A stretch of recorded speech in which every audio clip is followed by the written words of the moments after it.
Welcome back to Turnbull Custom Guns. Had a fellow YouTuber that came up on vacation and brought me a couple guns to cut and crown, so I figured it'd be a fun thing to do as a little video and throw it up there for him. And so what we have here is a Remington 760. He also brought up a 7600, and he saw my earlier video I did last year on cutting and crowning using the Manson reamer setup. And so here's the first one. We're going to cut it to 18.5 inches for carbine length, and let's get started. All right, we're going to start by just putting a patch down into the bore. There we go. And we're going to put it in a little deeper than our mark. That will keep some of the chips and shavings from getting down into our action. Now we're going to use this fast method for cutting the barrel off.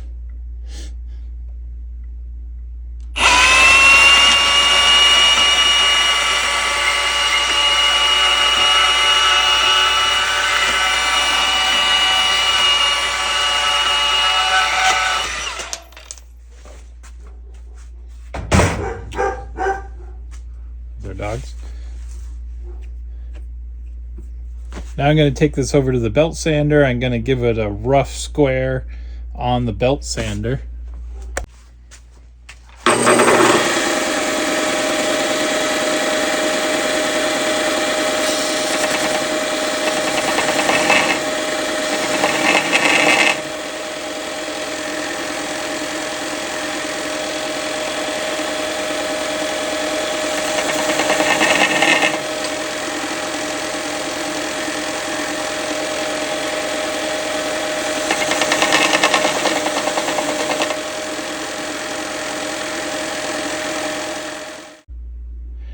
So this is the kit that Manson Precision Reamers offers. It comes with a 0 degree cutter and 11 degree cutter and a bevel for the outside of your barrel.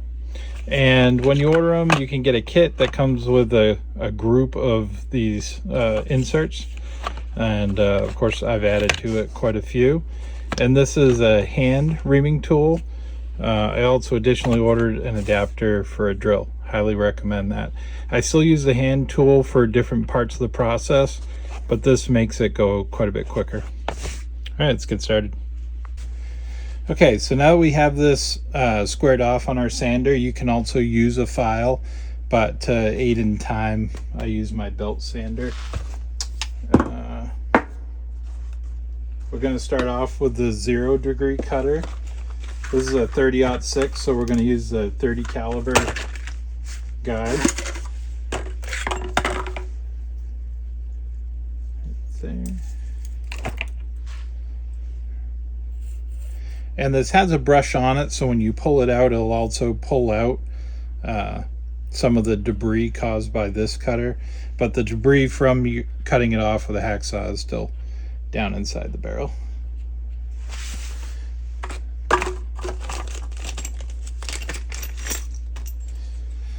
So as a kit here, this little guide, let's say I put them in a few times.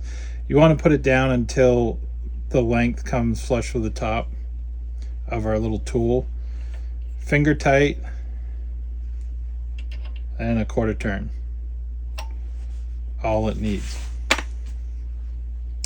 I like to use dew drill. If you've watched any of my videos, you've noticed I use quite a bit of this for my cutting and machining. I just got a little applicator here.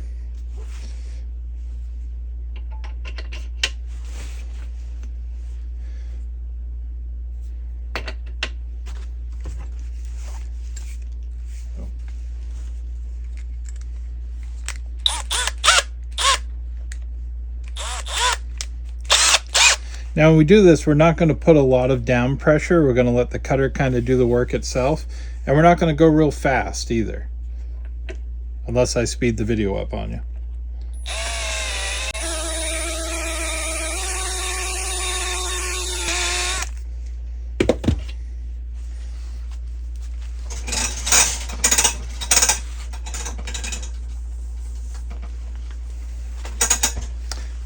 keep my air hose close by. You can use a brush to clean out these cutting bits, or I just use a little shot of air. And I can see I'm cutting over here, not here, so we know we have a little ways to go.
So you can see here where the cutter is touching everywhere, except for there's still a little bit here from my sanding. So we want to bring this facing all the way down until that is taken care of.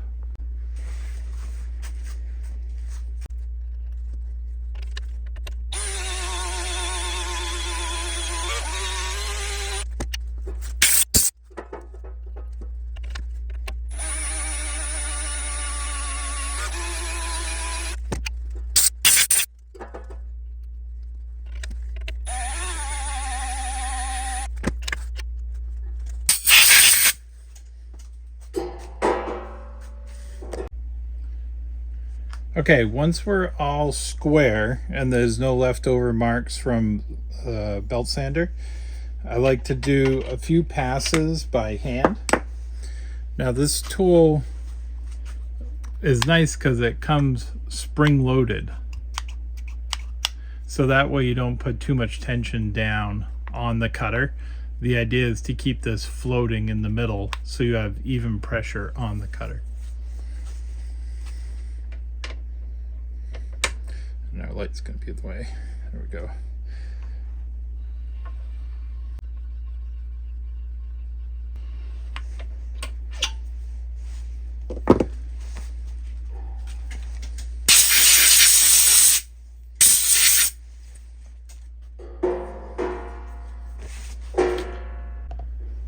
That gives us a nice finish. Now I like to cut the outside bevel. That helps me gauge how far I want to do our 11-degree taper here. If you are doing more of a Western style crown, you can leave this right at 90 degrees, bevel the outside edge, and lap the mouth here of the barrel.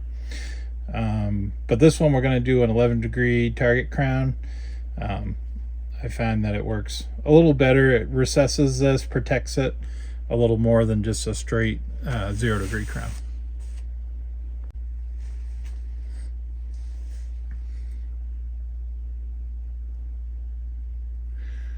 Notice how the cutter is at an angle, so it pulls the cuttings away from the bore and off the edge of the barrel. That way it doesn't leave a burr on the inside. get a little lube.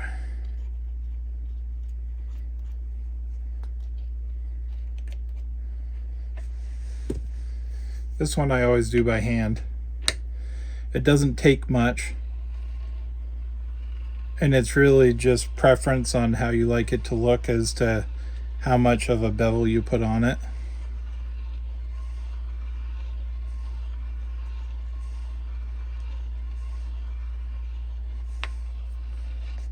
There we go. I like just to lightly break the edge.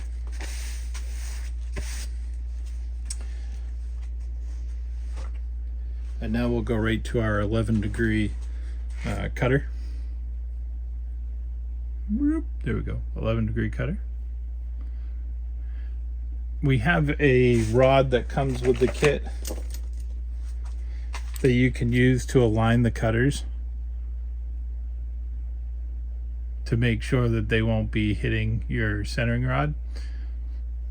Not as critical on a 30 caliber as to how close these are to the center, but if you're doing a 22, these need to be relatively close to this gauge.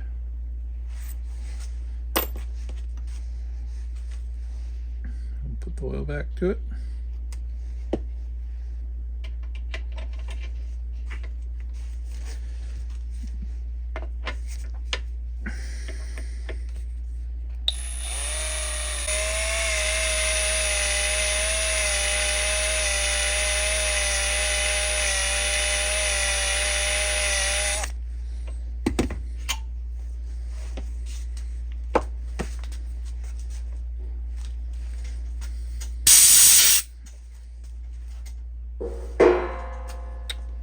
Now this part also, it depends on personal preference. A lot of E. Arthur Brown barrels, you'll see an 11-degree bevel just about that far in. I like to go a little bit further on guns I know will be used hunting, so it protects that that crown a little bit and those lands and grooves in the rifling.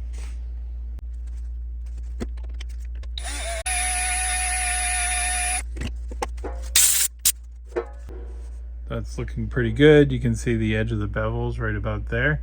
I think I'm gonna go just a little bit more. I'll lower this so you can get a little different angle.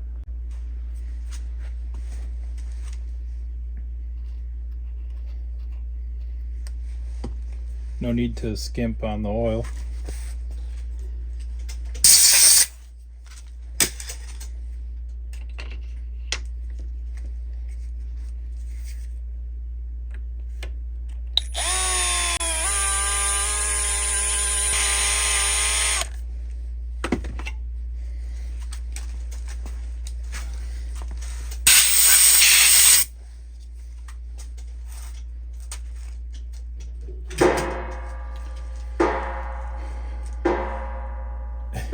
Sounds like I have a gong. That's about where I like it. So I'm going to do a few rotations by hand. There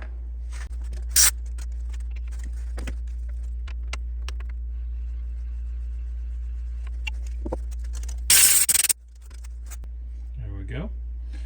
All right, now the next step we're going to do is we are going to use a brass lap, and we're going to lap in the end of the muzzle here, just so the lands and groove have a nice little bit of the edge taken off it.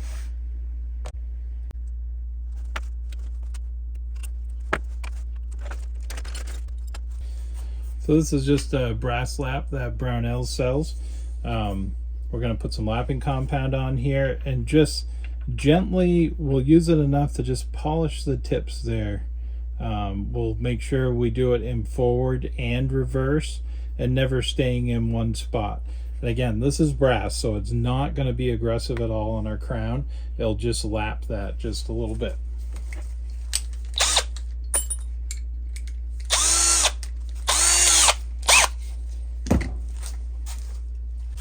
I'm going to use some 600 grit Brownell's lapping compound. Stuff lasts forever. Well, not forever, but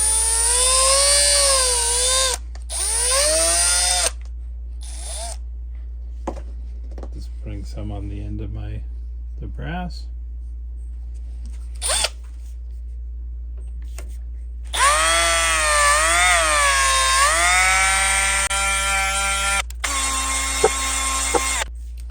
Rosie, nobody's here.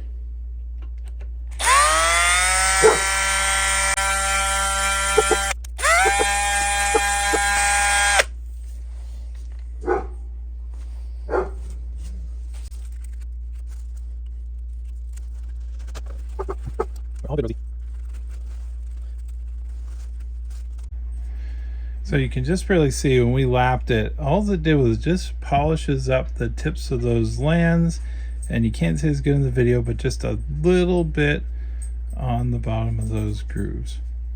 And it just deburrs it just a teeny bit. You don't want to get too excited about doing this because you don't want to get it oblong or oval. Honestly, with that lapping compound and brass, it would take a long time to do that. But it's nice, it just cleans that up a little bit and improves a little bit of the accuracy. Next thing we're going to do is put some protective cold blue on here. So we'll move the camera back out. We're going to clean this with denatured alcohol, and then we'll use the bluing compound. I'll show you how that's done. All right, so we're going to spray this down with some denatured alcohol, which apparently also can be used to run cook stoves. That way you get any oils off, any of that lapping compound off, which has oil in it. And we're going to use Brownell's Oxford Blue. I really should get money for promoting this stuff. Only wish I knew how. And like a Q-tip. You can use cotton balls too. These monster Q-tips you can get at Harbor Freight or Amazon. They're pretty inexpensive. You want to make sure you don't get any of these oils on there. I got we're going to use a heat gun, and we're just going to warm this up to help that the bluing compound dry a little quicker or evaporate a little quicker. Seems to help it stay.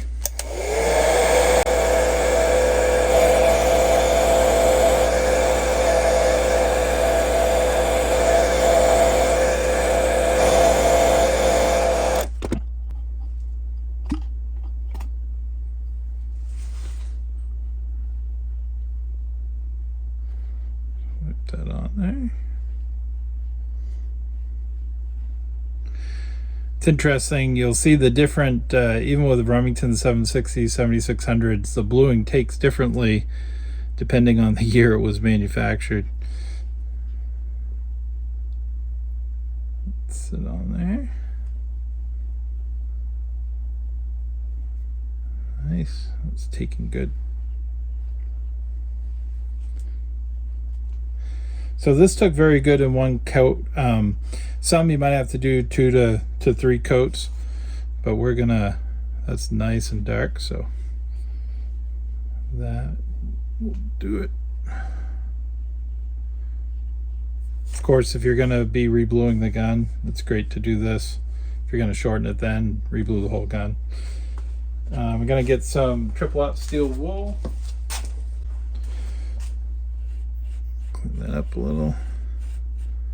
I put a little bit of water on there to rinse off the solution. Alright, that looks good. Now we're going to follow it up with some Ballistol.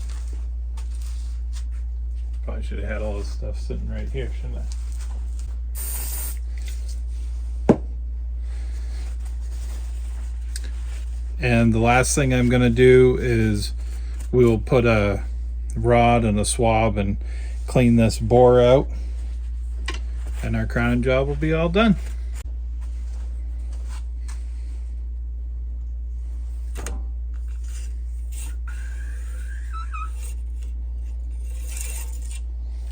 Now usually I don't advocate for running a swab through the bore, but in this case, this is the only way to get at it. And if you do happen, this is a carbon fiber rod, so that'll still protect our muzzle. But for intermediate cleaning of these, I highly recommend coming through the breech and using like a bore snake, so that you don't have to run a rod down through the muzzle.